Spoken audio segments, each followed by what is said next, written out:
നമസ്കാരം. മലയാളി വാർത്തയിലേക്ക് സ്വാഗതം.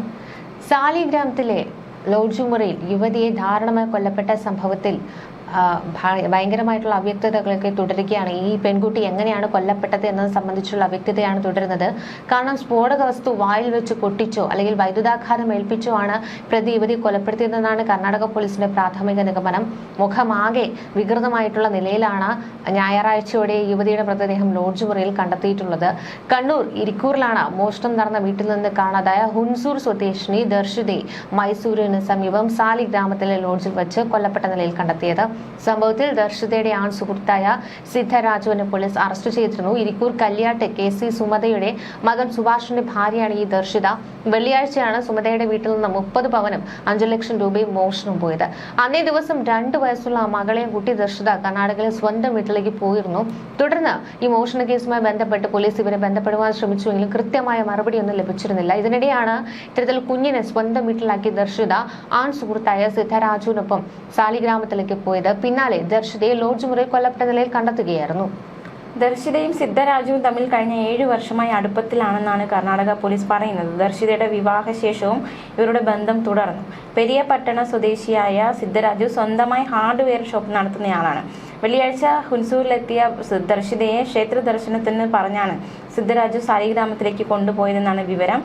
ഇരുവരും ലോഡ്ജിൽ മുറിയെടുത്തു. ഇവിടെ വെച്ച് തന്നെ വിവാഹം കഴിക്കാൻ സിദ്ധരാജു യുവതിയെ നിർബന്ധിച്ചെന്നും ഇതിന് വിസമ്മതിച്ചതോടെയാണ് പ്രതി യുവതിയെ കൊലപ്പെടുത്തിയതെന്നുമാണ് കർണാടക പോലീസിനെ ഉദ്ധരിച്ച് റിപ്പോർട്ടുകൾ പുറത്തുവരുന്നത്. മാത്രമല്ല, ലോഡ്ജ് മുറിയിൽ നിന്ന് 2 മീറ്ററോളം നീളമുള്ള വൈദ്യുത കേബിൾ കണ്ടെത്തിയിട്ടുണ്ട്. വൈദ്യുത കേബിൾ വായിൽ തിരികെ ഷോക്കടിപ്പിച്ചോ അല്ലെങ്കിൽ ഡിറ്റനേറ്റർ ഉപയോഗിച്ച് സ്ഫോടക വസ്തു പൊട്ടിച്ചോ പ്രതി കൊലപാതകം നടത്തിയെന്നാണ് പോലീസിന്റെ പ്രാഥമിക നിഗമനം. കൊലപാതകത്തിന് ശേഷം പ്രതി യുവതിയുടെ മൃതദേഹം തോളിൽ ചുമന്നാണ് ലോഡ്ജിൽ നിന്ന് കൊണ്ടുപോകാൻ ശ്രമിച്ചു. ആ ശ്രമം പരാജയപ്പെട്ടു. ലോഡ്ജ് ജീവനക്കാരാണ് പ്രതിയെ തടഞ്ഞത്. അത്തരത്തിൽ ആ ഒരു ശ്രമം അവിടെ തടയപ്പെട്ടത് കൊണ്ടാണ് പ്രതിയിലേക്ക് എത്താൻ കഴിഞ്ഞത്.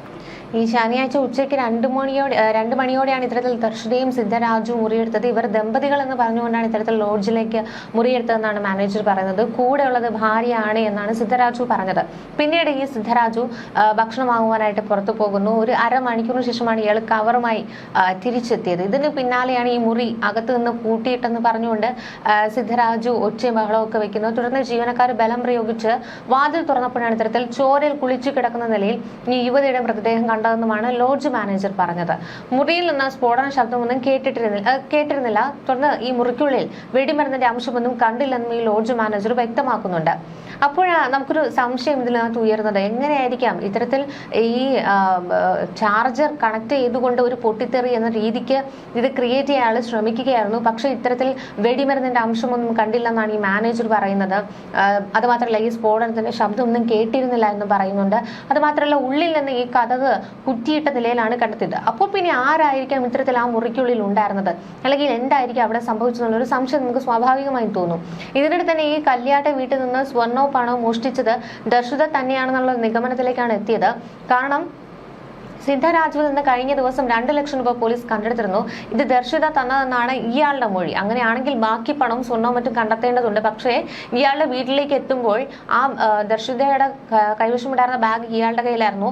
ഇയാൾ ആ സൂക്ഷിച്ചിരുന്ന ബാഗ് പരിശോധിച്ചപ്പോൾ അതിൽ നിന്ന് മുക്കുബണ്ഡമാണ് കിട്ടിയെന്നുള്ള റിപ്പോർട്ടുകളും പുറത്തു വരുന്നുണ്ട്. ഈ സിദ്ധരാജുവിന്റെ നിർദ്ദേശപ്രകാരമാണോ ദർശിത മോഷണം നടത്തിയതെന്നും പരിശോധിച്ചു വരികയാണ്.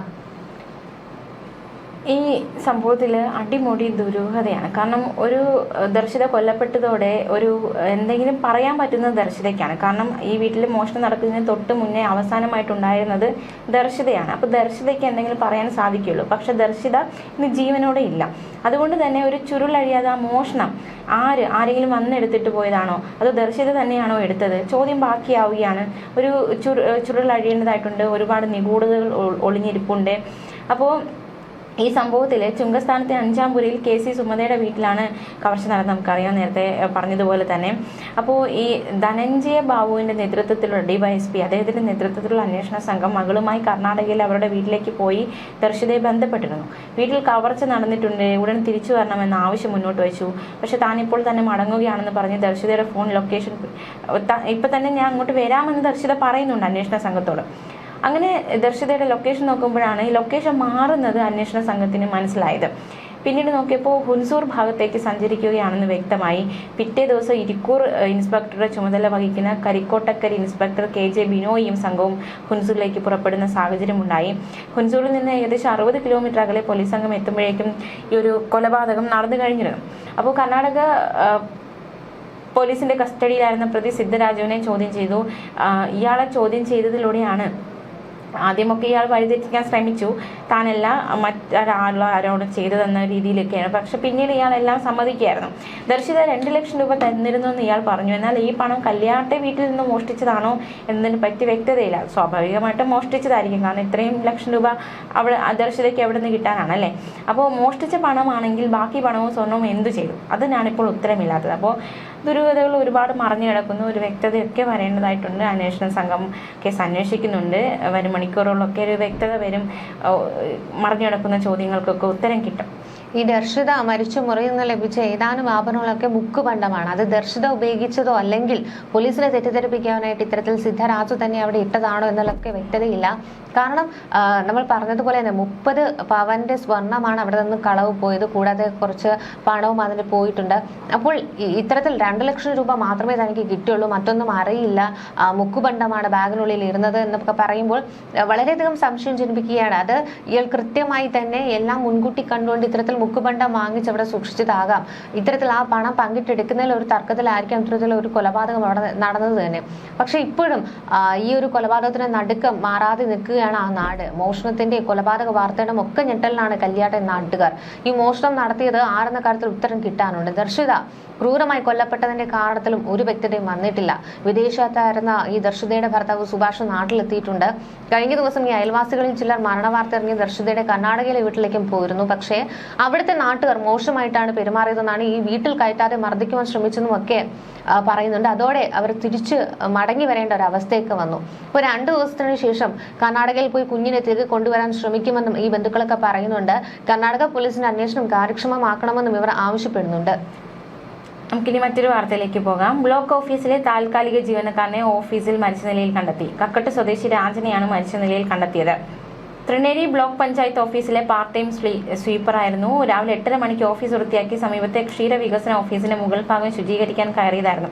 ഉച്ചയ്ക്ക് ഓണാഘോഷ പരിപാടിയുടെ റിഹേഴ്സലിനായി ജീവനക്കാർ ഓഫീസിലെ മുകൾ നിലയിൽ എത്തിയപ്പോഴാണ് തൂങ്ങി മരിച്ച നിലയിൽ രാജനെ കണ്ടെത്തിയത്. നാദാപുരം പോലീസ് സ്ഥലത്തെത്തി ഇൻക്വസ്റ്റ് നടപടികൾ സ്വീകരിച്ചു.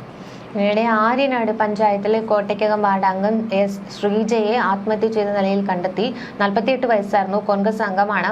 സാമ്പത്തിക ബാധ്യതയാണ് ആത്മഹത്യയിലേക്ക് നയിച്ചതെന്നാണ് നിലവിലെ സൂചന. മൈക്രോ ഫിനാൻസുമായി ബന്ധപ്പെട്ട് ചിലർ ശ്രീജയ്ക്കെതിരെ പരാതിയൊക്കെ നൽകിയിരുന്നു. 30 ലക്ഷത്തോളം രൂപയുടെ ബാധ്യത ശ്രീജയ്ക്കുണ്ടായിരുന്നു എന്നാണ് ലഭിക്കുന്ന വിവരം. ശ്രീജ 3 മാസം മുൻപും ഇത്തരത്തിൽ ആത്മഹത്യക്ക് ശ്രമിച്ചിരുന്നു. പക്ഷേ കഴിഞ്ഞ ദിവസം ആര്യനാട് നടന്ന CPM പ്രതിഷേധ പരിപാടിയിൽ ശ്രീജയ്ക്കെതിരെ പരാമർശമുണ്ടായെന്നും അതാണ് ആത്മഹത്യയിലേക്ക് നയിച്ചതെന്നുമാണ് കോൺഗ്രസ് ആരോപിച്ചിരിക്കുന്നത്. മറ്റൊരു വാർത്തയിലേക്ക്. ഉള്ളേരിയിലെ സ്വകാര്യ ക്ലിനിക്കിൽ ലാബ് ജീവനക്കാരിക്കെതിരെ അതിക്രമം നടത്തിയ പ്രതി പിടിയിലായി. പരപ്പനങ്ങാടി സ്വദേശി മുഹമ്മദ് ജാസിനാണ് ഇത്തരത്തിലൊരു ക്രൂരത ചെയ്തിരിക്കുന്നത്. ഉള്ളിയേരി പേരാമ്പ്ര റോഡിലെ സ്വകാര്യ ക്ലിനിക്കിലെ ജീവനക്കാരിയോടാണ് യുവാവ് അതിക്രമം കാണിച്ചത്. ഇവർ ചികിത്സയിലാണ് ഇപ്പോൾ. തിങ്കളാഴ്ച പുലർച്ചെ 6:30യോടെയാണ് ലാബിൽ അതിക്രമം ഉണ്ടായത്. ലാബിലെ ഈ ഒരു CCTV ദൃശ്യങ്ങളിൽ നിന്നും ഈ ദൃശ്യങ്ങൾ കിട്ടിയിട്ടുണ്ട്. അതായത് ഇയാളെ ഇതിനിടയിൽ പിടികൂടുകയും ചെയ്തു. ഇവരെ മാനഭംഗപ്പെടുത്താൻ ശ്രമിക്കുകയായിരുന്നു. ആ ശ്രമത്തിനിടെ യുവതി കുതറി മാറി. പക്ഷേ ആ ശ്രമം പരാജയപ്പെട്ടു. അപ്പോൾ പിന്നാലെ പ്രതി ഓടി രക്ഷപ്പെടുകയായിരുന്നു. ഇതിന്റെ CCTV ദൃശ്യങ്ങളടക്കം പുറത്തു വന്നു. ലാബ് തുറക്കാനെത്തിയ യുവതിയോട് സംസാരിച്ച ശേഷം ഫോണിൽ സംസാരിക്കുന്നതായി ഭാവിച്ച് ഇയാൾ പുറത്തിറങ്ങി ആരുമില്ലെന്ന് ഉറപ്പാക്കി ശേഷം ലാബിനുള്ളിൽ കയറി യുവതിയെ കടന്നുപിടിക്കുകയായിരുന്നു. യുവതി ചെറുത്തു നിന്നതോടെ ഇയാൾ പിൻവാങ്ങുകയും ലാബിൽ നിന്ന് പുറത്തേക്ക് ഇറങ്ങി ഓടുകയുമായിരുന്നു. യുവതി പുറകെ ചെന്ന് നോക്കിയെങ്കിലും ഇയാൾ ഓടി മറഞ്ഞു. കുറ്റകൃത്യ സമയത്ത് പ്രതി ധരിച്ച വസ്ത്രം തെളിവ് നശിപ്പിക്കുന്നതിനായി ഉള്ളേരി അങ്ങാടിക്കുത്ത് ഉപേക്ഷിച്ചിരുന്നു. ഇതിൽ നിന്ന് കിട്ടിയ മൊബൈൽ ഫോൺ നമ്പർ കേന്ദ്രീകരിച്ച് നടത്തിയ അന്വേഷണത്തിലാണ് പ്രതിയെ പോലീസ് കസ്റ്റഡിയിലെടുത്തത്. Atholi police station inspector K Premkumar തുടങ്ങി അടക്കമുള്ളവരാണ് ഈ ഒരു പ്രതിയെ പിടികൂടാൻ വേണ്ടി ഈ ഒരു സംഘമാണ് പ്രതിയെ പിടികൂടിയത്. ഇതിനിടെ കൂടുതൽ സ്ത്രീധനം ആവശ്യപ്പെട്ട് ഉത്തർപ്രദേശിലെ നോയിഡയിൽ നിക്കി ഭാട്ടി എന്ന യുവതി തീകൊളുത്തിക്കൊന്ന സംഭവത്തിന് ഞെട്ടൽ നിന്ന് ഇനി മോചിതനായിട്ടില്ല ഇവരുടെ 7 വയസ്സുകാരനായ മകൻ. അവർ അമ്മയെ കത്തിച്ചത് താൻ കണ്ടതാണ് എന്ന് പറഞ്ഞ് എല്ലാ വൈകുന്നേരവും കൊച്ചുമകൻ നിർത്താതെ കരച്ചിലാണെന്ന് നിക്കിയുടെ പിതാവ് ബികാരി സിംഗ് പൈല പറയുന്നു. തനിക്കെല്ലാം നഷ്ടപ്പെട്ടു, എന്താണ് ഇനി ബാക്കിയുള്ളത്? നിക്കിയുടെ കുഞ്ഞ് അവന്റെ അമ്മയെ ഓർത്ത് ദിവസവും കരച്ചിലെന്നാണ് അദ്ദേഹം പ്രതികരിക്കുന്നത്. 36 ലക്ഷം രൂപ സ്ത്രീധനം ആവശ്യപ്പെട്ടാണ് ഈ ഉത്തർപ്രദേശിലെ നടുക്കിയ കൊലപാതകം നടന്നിരിക്കുന്നത്. ഈ കേസിൽ നിക്കിയുടെ ഭർത്താവ് വിപിന്റെ അമ്മ ദയ, ഭർത്തൃ സഹോദരനായ രോഹിത്, ഭർത്തൃ പിതാവ് സത്യവീർ എന്നിവരാണ് അറസ്റ്റിലായിട്ടുള്ളത്. സ്ത്രീധന തർക്കത്തിനിടെ ഓഗസ്റ്റ് 21-നാണ് ഭർത്താവും ബന്ധുക്കളും നിക്കി ക്രൂരമായി മർദ്ദിക്കുകയും പെട്രോൾ ഒഴിച്ച് തീ കൊളുത്തുകയും ചെയ്തത്. നിക്കി നേരത്തെ നടത്തിയിരുന്ന ബ്യൂട്ടി പാർലർ വീണ്ടും തുറക്കണമെന്ന് ആവശ്യപ്പെട്ടതും അവർ ഇൻസ്റ്റാഗ്രാമിൽ റീൽസ് ഇടുന്നതും ഈ ഭർത്താവിനെയും വീട്ടുകാരെയും ഒക്കെ പ്രകോപിപ്പിച്ചിരുന്നു. അപ്പോൾ ഈ സംഭവങ്ങൾക്കൊക്കെ ദൃക്സാക്ഷിയാണ് നിക്കിയുടെ 7 വയസ്സുകാരനായ മകൻ. അമ്മയുടെ ദേഹത്ത് എന്തോ ഒഴിച്ചുവെന്നും ഈ ലൈറ്റർ ഉപയോഗിച്ച് തീ കൊളുത്തിയെന്നുമാണ് ഈ കുട്ടി പറഞ്ഞത്. അവർ എൻ്റെ അമ്മയെ കത്തിച്ചുവെന്നും പറഞ്ഞ് വൈകുന്നേരമായപ്പോൾ കുട്ടി നിർത്താതെ കരയുകയായിരുന്നു എന്നാണ് ഈ മുത്തച്ഛൻ പറഞ്ഞത്. നിക്കിയെ ഇത്തരത്തിൽ കൺമുന്നിൽ വെച്ച് കുടുംബം കത്തിച്ചുവെന്ന് എൻ്റെ മൂത്ത മകൾ കാഞ്ചൻ വിളിച്ചു പറഞ്ഞപ്പോൾ തന്നെ ഞങ്ങൾ ആശുപത്രിയിൽ എത്തിയിരുന്നു. അവർക്ക് 70% പൊള്ളലേറ്റിരുന്നു. എനിക്ക് എല്ലാം നഷ്ടപ്പെട്ടു, എനിക്ക് മകളെ നഷ്ടപ്പെട്ടു, ഇനി എന്താണ് ബാക്കി എന്നാണ് നിക്കിയുടെ പിതാവ് പറയുന്നത്. മാത്രമല്ല, നിക്കിയുടെ സഹോദരിയായ കാഞ്ചൻ വിപിന്റെ സഹോദരൻ രോഹിത്തിന്റെ ഭാര്യയാണ്. ഭാര്യയെ കൊന്നതിൽ വിപിന് ഒട്ടും കുറ്റബോധമില്ല എന്നാണ് ഇയാൾ പോലീസിനോട് പറഞ്ഞതെന്നതും ഏറ്റവും ശ്രദ്ധേയം. കസ്റ്റഡിയിലിരിക്കെ പോലീസിന്റെ തോക്ക് തട്ടിയെടുത്ത് രക്ഷപ്പെടാൻ ഇയാൾ ശ്രമിച്ചിരുന്നു. ഇയാളെ പോലീസ് വെടിവെച്ച് വീഴ്ത്തിയാണ് പിടികൂടിയത്. ഇനി പത്തനംതിട്ട കല്ലറക്കടവിൽ അച്ഛൻ കോവിലാറ്റിൽ 2 വിദ്യാർത്ഥികളെ ഒഴുക്കിപ്പെട്ട് കാണാതായിരിക്കുകയാണ്. അജ്സൽ അജി, നബീൽ നിസാം എന്നീ വിദ്യാർത്ഥികളെയാണ് കാണാതായിരിക്കുന്നത്. മാർത്തോമ ഹയർ സെക്കൻഡറി സ്കൂളിലെ 9ാം ക്ലാസ് വിദ്യാർത്ഥികളാണ് ഇരുവരും. ഉച്ചയ്ക്ക് ഏകദേശം 12:50ഓടെയാണ് ഇത്തരത്തിൽ കുട്ടികൾ ഒഴുക്കിൽപ്പെട്ടത്. ഓണപരീക്ഷയുടെ അവസാന ദിനത്തിൽ സ്കൂൾ കഴിഞ്ഞെത്തിയ വിദ്യാർത്ഥികളാണ് ആറ്റിലിറങ്ങിയത്. 8 പേർ സംഘത്തിലുണ്ടായിരുന്നു. ആദ്യം ഒരു വിദ്യാർത്ഥി ഒഴുക്കിൽപ്പെടുകയും കൂട്ടുകാരിയെ രക്ഷിക്കാനുള്ള ശ്രമത്തിനിടെ 2ാമത്തെ കുട്ടിയും അപകടത്തിൽപ്പെടുകയായിരുന്നു എന്നാണ് വിവരം. നല്ല അടിയൊഴുക്കുള്ള പ്രദേശത്താണ് ഈ കുട്ടികളെ കാണാതായിരിക്കുന്നത്. നിലവിൽ തിരച്ചിൽ പുരോഗമിച്ചുകൊണ്ടിരിക്കുകയാണ്.